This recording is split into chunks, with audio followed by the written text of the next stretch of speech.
शास्त्रों में कहा गया है कि हर मर्द को यह 4 काम हमेशा बेशर्म होकर जरूर करना चाहिए और इन 4 कामों को करते समय स्त्रियों को हमेशा मर्द का साथ सही समय पर जरूर दे देना चाहिए।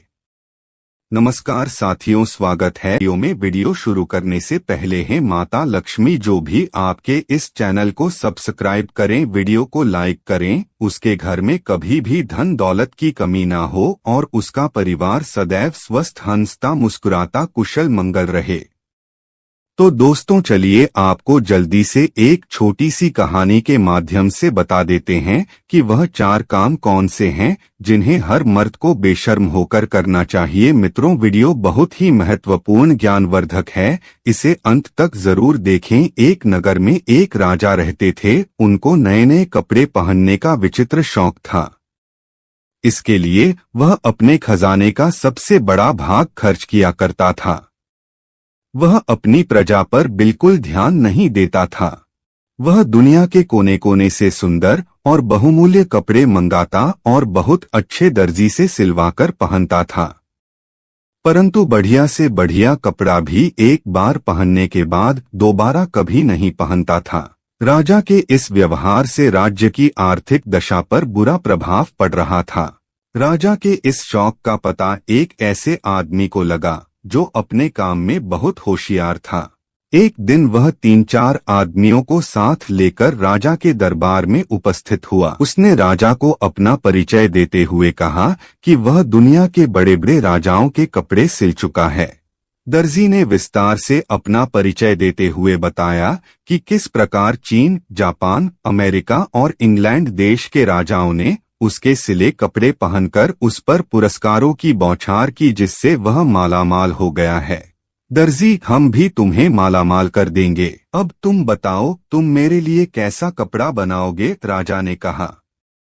दर्जी बोला, हुजूर, मैं आपके लिए ऐसा कपड़ा तैयार करूंगा जिसे मूर्ख, बेईमान और अन्यायी नहीं देख सकेगा। ऐसा कपड़ा दुनिया में किसी राजा महाराजा के पास नहीं है। आश्चर्य आश्चर्य! राजा बोला, बेशक तुम मेरे लिए ऐसा कपड़ा तैयार कर सकते हो, महाराज की जय हो। दर्जी बोला, परंतु हुजूर, कपड़ा मैं स्वयं अपने हाथों से बुनकर तैयार करता हूँ। राजा ने उतावले होकर पूछा, दर्जी, ऐसी पोशाक तुम मेरे लिए कितने दिनों में तैयार कर सकोगे? दर्जी बोला, हुजूर, लगभग 1 या 1.5 महीना तो लग ही जाएगा। राजा ने कहा, मैं तुम्हें 2 महीने का समय देता हूँ। इसके लिए हमें तुमको क्या मूल्य देना पड़ेगा? दर्जी बोला, हुजूर, 50,000 रुपए पहले दे दीजिए और 1 लाख कपड़ा पसंद आने पर दीजिएगा। उसी क्षण दर्जी को 50,000 रुपए देकर कपड़ा तैयार करने के लिए एक अलग जगह की व्यवस्था करा दी गई। दर्जी अपने 3-4 आदमियों को लेकर उस जगह आराम से समय काटने लगा। कुछ दिनों बाद राजा ने अपने एक दरबारी को दर्जी के पास भेजा। दरबारी वहां पहुंचा और देखा कि वे सब बड़े आराम से सो रहे थे। दरबारी ने दर्जी को जगाकर पूछा, कितना कपड़ा तैयार हो गया? राजा ने मुझे देखने के लिए भेजा है। दर्जी एकदम चौंक कर उठा और बोला, आइए, मैं आपको दिखाता हूं कि कितना कपड़ा तैयार हो चुका है। दर्जी ने एक अलग कमरे में दरबारी को ले जाकर करघे पर कपड़ा बुनने का अभिनय करके दिखाया। देखिए कितना सुंदर कपड़ा बुना जा रहा है। किंतु दरबारी को तो वहां ना कपड़ा ना करघा कुछ भी दिखाई नहीं दे रहा था। दरबारी भौचक्का रह गया। वह सोचने लगा कि कपड़ा तो दूर रहा, मुझे तो हथकरघा भी दिखाई नहीं दे रहा है। अब दरबारी को दर्जी की वह बात याद आई कि जो मूर्ख, बेईमान और अन्यायी होगा उसे यह कपड़ा दिखाई नहीं देगा। क्या मैं ऐसा ही व्यक्ति हूँ? दरबारी सोचने लगा। विवश होकर उसने कहा, वाह वाह, सचमुच बहुत सुंदर कपड़ा तैयार हो रहा है। राजा ने जब इस बात को सुना तो वह बहुत खुश हुआ। उसने दर्जी और कारीगरों की सुविधाओं को और बढ़ा देने का हुक्म दे दिया। 1 महीने बाद राजा ने अपने मंत्री को दर्जी का कामकाज और कपड़ा देखने के लिए भेजा। मंत्री के आने की सूचना पाकर दर्जी ने अपने आदमियों को सजग कर दिया। मंत्री जब दर्जी के पास पहुंचा तो वह अपने आदमियों के साथ कपड़ा काटने और सिलने का अभिनय कर रहा था। देखिए मंत्री जी, कितना सुंदर कपड़ा और कैसी सुंदर पोशाक तैयार हो रही है। दर्जी ने हवा में हाथ मारते हुए मंत्री को दिखाया, किंतु मंत्री बेचारा हक्का बक्का। उसने देखा कि दर्जी कैंची चला रहा है पर कपड़ा है ही नहीं। एक कारीगर सुई से सिलने का काम कर रहा है, परंतु उसके हाथ केवल अभिनय कर रहे हैं। न सुई दिखाई दे रही है और न धागा न कपड़ा। मंत्री ने सोचा, मुझे कुछ दिखाई क्यों नहीं दे रहा है। उसे दर्जी की बात याद आई, जो मूर्ख, बेईमान और अन्यायी होगा उसे यह कपड़ा दिखाई नहीं देगा। उसने सोचा, क्या मैं मूर्ख, बेईमान और अन्यायी हूँ? यदि राजा को यह पता चल जाएगा तो वह मुझे फांसी पर लटकवा देगा। विवश होकर मंत्री ने भी दर्जी की हाँ में हाँ मिलाई। वाह वाह, सचमुच बहुत सुंदर कपड़ा है यह। दर्जी के पास से लौटकर मंत्री ने राजा को बताया, सचमुच ऐसा सुंदर बहुमूल्य कपड़ा ना मैंने कभी देखा था ना कभी सुना था। यह सुनकर राजा बहुत खुश हुआ। दूसरे दिन दर्जी पोशाक तैयार करके दरबार में उपस्थित हुआ। आइए महाराज, पहनिए यह पोशाक, कितना सुंदर और बहुमूल्य कपड़ा हमने आपके लिए तैयार किया है। राजा भी भौंचक्का, क्योंकि उसे कोई कपड़ा दिखाई ही नहीं दे रहा था। उसने सोचा, क्या मैं मूर्ख, बेईमान और अन्यायी हूँ? विवश होकर उसने भी वही कहा जो मंत्री और दरबारी ने कहा था। सचमुच ऐसा कपड़ा मैंने ना कभी देखा था ना कभी पहना था। दर्जी ने राजा को शीशे के सामने खड़ा करके उसके सारे कपड़े उतरवा दिए और राजा को नई पोशाक पहनाने का अभिनय करने लगा। भी वह बटन बंद करता, कभी कॉलर सीधा करता। देखिए महाराज, कैसी सुंदर पोशाक है। सारे दरबारियों के बीच शीशे के सामने खड़ा राजा दर्जी की हाँ में हाँ मिलाते हुए बोला, सचमुच ऐसा सुंदर कपड़ा पहले ना कभी देखा था और ना कभी पहना था। राजा ने तुरंत 1,00,000 रुपए दर्जी को और देने का हुक्म दिया। दर्जी रुपए लेकर अपने आदमियों सहित 9-2-11 हो गया। राजा नए कपड़े प्रजा को दिखाने के लिए एक बड़े जुलूस का प्रबंध किया गया। सारी प्रजा राजा के नए कपड़े देखने के लिए बड़ी उत्सुक थी। राजा को रथ पर खड़ा करके प्रजा को दिखाने के लिए सवारी निकाली गई। आगे बढ़ता गया। के दोनों ओर हजारों की संख्या में खड़ी जनता तालियां पीट पीट कर वाह वाह कर रही थी, क्योंकि सारी जनता को मालूम था कि जो मूर्ख, बेईमान और अन्यायी होगा उसे यह कपड़ा बिल्कुल नहीं दिखाई देगा। दूरी पर बैठे एक बच्चे ने राजा को रथ पर नंगा खड़ा देखा और जोर से चिल्लाकर कहा, राजा तो रथ पर नंगा खड़ा है। लोग बच्चे का मुंह ताकने लगे।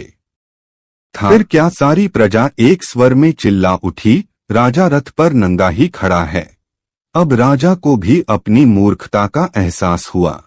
वह लज्जा के मारे मानो धरती में गड़ गया। यह वही समय था जब राजा पूरी तरह से शर्म से नीचे झुक चुका था। वह इस घटना से बहुत कुछ सीख चुका था और उसने एक योजना बनाई। उसने अपने सारे राज्य में दुग्गी पिटवा दी कि कल राज दरबार में एक जरूरी मीटिंग है, जिसके लिए उसके राज्य की पूरी प्रजा राजा के राजमहल में सुबह सुबह आ जाए। अब पूरे राज्य में दुग्गी पीट दी गई कि कल राजा एक बहुत बड़ी सभा नियुक्त करने जा रहे हैं, उसमें हर एक व्यक्ति को आना जरूरी है। यह सब सुनकर राज्य की सारी प्रजा बहुत सोच विचार में पड़ गई कि कल तो राजा इतनी शर्म से अपना सर नीचे किए हुए खड़े थे और आज हम सभी को अपने राज्य में पता नहीं क्यों बुलाया है। कहीं हम लोगों से हुई गलतियों की हमें सजा तो नहीं दी जाएगी। लेकिन फिर भी राज्य की सारी प्रजा राजा के राज दरबार में सुबह सुबह हाजिर हुई। तब राजा ने कहा कि मेरी बात सभी लोग ध्यान से सुने। यह बात आप लोगों के लिए बहुत ही ज्यादा महत्वपूर्ण है। जो कल मेरे साथ हुआ है, इससे पहले भी मेरे साथ बहुत सारी घटनाएं घट चुकी हैं जिन सभी के बाद मैं आप सभी लोगों से कुछ बताना चाहता हूं और आप सभी लोग कृपया ध्यान से सुने। राजा साहब ने कहा कि युग चाहे जो भी हो, चाहे वह कलयुग हो, चाहे वह त्रेता युग हो या फिर द्वापर युग हो या फिर सतयुग हो, कोई भी युग हो, कभी भी हो, यह चार काम मर्दों को हमेशा बेशर्म होकर करना चाहिए। और स्त्रियां भी ध्यान से सुने कि इन चार कामों में करते समय स्त्रियों को हमेशा मर्द का साथ सही समय पर जरूर दे देना चाहिए। प्यारे दर्शक बंधुओं, यह बात आप सभी लोगों को अपने जीवन में जरूर उतार लेनी चाहिए। यदि आप लोग अपने जीवन में यह चार काम बेशर्म होकर करने लगते हैं तो आपको सफलता जरूर मिलेगी। आपको धनवान करोड़पति बनने से कोई नहीं रोक सकता। आप अवश्य ही धनवान और मालामाल हो जाएंगे। आप और आपकी पत्नी अपने जीवन में सदैव खुश रहेंगे। चलिए बताते हैं कि राजा साहब ने अपनी प्रजा से क्या कहा और कौन से चार काम बेशर्म होकर करने के लिए कहते हैं। चलिए जानते हैं। सबसे पहले काम जो कि सबको बेशर्म होकर जरूर करना चाहिए, वह कहते हैं कि मर्दों को अपनी पत्नी के साथ संबंध बनाने में शर्म नहीं करनी चाहिए, क्योंकि यदि आप ऐसा नहीं करते हैं तो आपकी पत्नी आपसे कभी खुश नहीं रहेगी। क्योंकि जब आप पत्नी को संतुष्ट नहीं कर पाएंगे तो फिर आपका शादीशुदा वैवाहिक जीवन खतरे में पड़ सकता है और आपकी पत्नी किसी गैर मर्द से गलत काम करने के लिए मजबूर हो जाएगी और वह ऐसा कर भी सकती है। प्रिय दर्शक बंधुओं, फिर राजा साहब ने दूसरे काम के बारे में बताया जिसे भी बेशर्म होकर करने को कहा है। राजा साहब ने कहा कि यदि जो लोग खाना खाने के दौरान शर्म महसूस करते हैं या फिर चाहते हुए भी खाना नहीं मांग पाते हैं, वे अक्सर भूखे ही रह जाते हैं। ऐसे में राजा साहब का कहना था कि जब भी व्यक्ति भोजन करने बैठे तो पेट भरकर भोजन करना चाहिए, आधे पेट भोजन कभी भी नहीं करना चाहिए। विशेषकर जब किसी के यहाँ अतिथि बनकर जाएं तो भोजन करते समय शर्म ना करें, नहीं तो आप स्वयं ही भूखे रह जाएंगे और अपने स्वास्थ्य के साथ खिलवाड़ करेंगे। फिर राजा साहब अपनी प्रजा से बताते हुए कहते हैं कि जीवन में धन दौलत और पैसों का बड़ा ही महत्व है, क्योंकि पैसों की कमी अभाव से जीवन और परिवार को चलाना संभव है। ऐसे में पैसों के लेन देन में कभी भी शर्म या फिर झिझक नहीं करनी चाहिए। बेझिझक होकर जरूरत में किसी से पैसे मांगना चाहिए। वहीं अगर किसी को जरूर के समय उधर दिन तो उसे मांगने में बिल्कुल भी शर्म नहीं करनी चाहिए, अन्यथा आपको धन की हानि उठानी पड़ेगी। चौथी बात को बताते हुए राजा साहब कहते हैं कि कोई भी इंसान यदि सही तरीके से और सही वक्त पर यह कुछ काम कर ले तो वह रंग से भी राजा बन सकता है। इस बात को ध्यान दीजिएगा कि आजकल के युवा अपने शिक्षकों या मार्गदर्शकों से ज्ञान तो ले लेते हैं, लेकिन अपने मन की जिज्ञासाओं को, यानी कि जो उनके मन में सवाल उठ रहे होते हैं, उनको गुरु शिक्षक या फिर मार्गदर्शन से पूछने में शर्म या झिझक महसूस करते हैं, जिनके चलते वह कई जगह विफल हो जाते हैं। तो प्रिय दर्शक बंधुओं, चाणक्य नीति में भी लिखा है कि किसी भी स्थान पर जब विद्या ग्रहण करने जाएं तो अपने अध्यापक या गुरु से अपने मन में उत्पन्न हो रहे सभी प्रश्नों का उत्तर बेझिझक बिना शर्म के प्राप्त करना चाहिए, क्योंकि वहां पर हर कोई सिखाने के उद्देश्य से जाता है।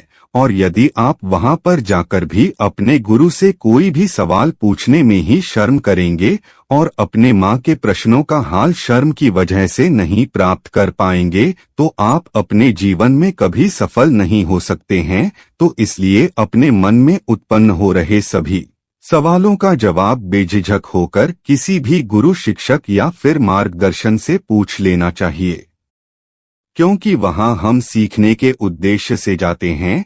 तो दोस्तों, आपको समझ आ गया होगा कि मर्दों को वह कौन से 4 काम है जो कि बेशर्म होकर करना चाहिए। यदि आप लोग भी मेरी वीडियो से संतुष्ट हैं तो वीडियो को लाइक करके अब जल्दी से कमेंट में जय माता लक्ष्मी अवश्य लिख दीजिएगा, जिसे माता लक्ष्मी की कृपा आप पर सदैव बनी रहे। जय माता लक्ष्मी। हर हर महादेव।